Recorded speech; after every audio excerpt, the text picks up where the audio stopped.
What's up? I hope we're all doing amazing. Today I just want to talk about, I want us to understand something. We need to realize that we as humans are limited. We are not that guy. Just put it simply, we are not that guy. We are not him. We are not her like that, man. I mean, but there is somebody who sits in heaven who is him. And that name is Jesus Christ, man. His name is above every other name. You know what I'm saying? And let me just tell about this guy, man. In this world, you'll have kings and people who they rule with fear. They rule you with, with fear, man. Like you can't really do what you want like that. You can't really be yourself like that. If you serve some of these people, even like for example, like a job. The boss can tell you not to do this or that, oh, I'll fire you if you don't do what I want, or I'll do this if you don't do what I want. Even kings, sometimes they can tell me, if you don't do this, man, you're gonna. Even a perfect example in the Bible was when Daniel, Meshach, Abednego, and those guys, yeah, I don't remember their names, but Daniel, Meshach, Abednego, I think those are the names. But the king, literally, they made an image of like a calf, and then they said, if you don't worship this, then I'll destroy you. If you don't worship this, I'll put you in the blazing fire, so you burn for not doing what I want. And it just be like that, man. Like you can't, like, they just rule with fear. If you don't do what I want, you're gonna be punished, and that's how it really be. But let me tell you about this God I know, man, because let me tell you, man, Jesus is so amazing. He truly is amazing, because he's the King of Kings. He's the King of Kings. Let that just sink in a bit, man. He's literally the King of Kings and the Lord of Lords, man. He's literally at the top of the pyramid. Like there's no one above him. And it even says in the scripture that a day will come when every knee will bow. These kings were sitting over here. These lords were sitting down here. Every knee will bow and every tongue will confess that Jesus is Lord. You know what I'm saying? This is the guy that I'm trying to talk about right now. He's literally exalted over everything and everyone. You know what I'm saying? And this is the guy that's calling you to him. Why should we serve him though? Why would we? For what? I'm good, man. Like, I'm good. But let me tell you about this guy. This guy, he doesn't rule with fear. He doesn't rule with just like demeaning you. He actually empowers you. He actually shows you who you really are in him. You know what I'm saying? And he's calling you to himself, man. Meaning that he will make you a mini him, man. You'll be a mini Jesus in him. In him. And he's not ruling over you with fear. He's ruling over you with love. He's the kind of God you want to serve. He's the kind of God you want to follow, because he rules you with love. He rules you as an example. Because when the disciples, when they were having their Last Supper, Jesus literally washed their feet. And through my experience with this God, he has been washing my feet. And it's like, Lord, I'm the sinner. Lord, I'm the one who makes mistakes. Lord, I'm the poor one. Lord, I'm the one who needs your grace in my life. And yet you're the one who's washing my feet? What? That's even how one of the disciples were reacting. He's like, Lord, you're washing my feet? I'm the sinner. I'm the one who needs you in my life. And yet you're washing my feet? And the Lord just looked at him and he said, man, I'm here to serve you, man. And this is how it is with Jesus, man. He is powerful, so powerful, to the point where he can protect you and keep you safe from anything who tries to come against you. He turns you into a mini him. It says that he has given us authority. In him, you need to realize it's in him. He's given us authority over snakes and scorpions, and by no means shall anything harm us. This is who we are finding. This is what we are finding. We are finding ourselves, who we really are in him, because he created us. But also at the same time, he's a loving friend that wants us to rule with him. Because you need to understand, man, God literally has thrones around his throne. He wants you to be a co-heir with him. He wants you to rule with him. It's not about that him is up here and you're down here. No, but he's up here, but you're also with him. But also you need to understand that, man, it's when you fear him, it's when you revere him, it's when you trust in him, it's when you acknowledge that, hey, anyway, this guy is the Lord of Lords, man.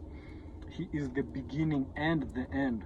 And through that fear of him, that's when you are able to realize, yeah, man, this guy, man. Like, you really can't put into words just how wonderful this guy really is, man. He's so powerful, and yet he wants you to be powerful with him, through him. I like how it says in John that when we abide in him and he in us, we can ask him for anything. We will realize that, man, we are literally mini hymns. Literally, man. This guy loves you, man. This guy wants you. He treasures you, man. And when he looks at you, he falls so madly in love, man. We are the sinners, man. You'd think that he wants to beat us and punish us and all that, but let me tell you, he doesn't want to do that to you. But he wants to show you his grace, his mercy, and his love. And he wants nothing more than for you to be by his side forever, man. I was even saying how in my last video, God said he would rather go to hell than lose you. He would rather go to hell than just not have you by his side forever, man. He said, I don't want a heaven that doesn't have you in it. You need to understand, this world will never treasure you like that, man. It will never treasure you like that. You know, this world will look at you, you've done this and that, you're a bad person, bad. But the Lord will look at you and he will say, neither do I condemn you. Because you need to understand, let me even just give you a story. There's a point in the Bible where the Pharisees were trying to corner Jesus. You know, they were trying to test him. You know, they're like, the law says we must do this. So they're trying to corner him in a way. So now they brought a lady who was caught in the act of adultery, you know. So they brought her before Jesus. And so they said, it says, the scripture says that we must stone such a woman. So what do you say? You know, they were just laughing like, yeah, we got him, yeah. We're going to have a reason to now go and punish him in front of the people. But Jesus began writing on the ground. I don't know what he's writing, but I've seen some things where it says that he was writing these people's names and their sins. And so he said, he who is without sin, cast the first stone. He who is without sin, cast the first stone. So the people just walked away. They're like, this guy, man. They couldn't say anything. You know, they were trying to test him, but bro, he passed down with flying colors, man. They just left. They're like, okay. Fair point. You know what I'm saying? And so he turned to the woman, the sinner like you and me. Because, you know, God shows grace to sinners. People who don't acknowledge they are sinners can't find grace. So he looked at this sinner like you and me, and he said, where are your persecutors, man? Where are those that want to punish you for what you've done? And she looked around and she said, they're nowhere to be found. And he said, then neither do I condemn you. And this is the Lord to us, man. We are the sinners, but yet he washes our feet. He cleans us up and he says, go and sin no more, man. Because he truly loves us like that. He wants us like that. And you need to realize that he's the one who is going to wipe away every tear. He's going to wipe away every sin. There will be no more death or mourning or crying. No more sorrows. Because he will come and make all things new, man. For the older things will pass away.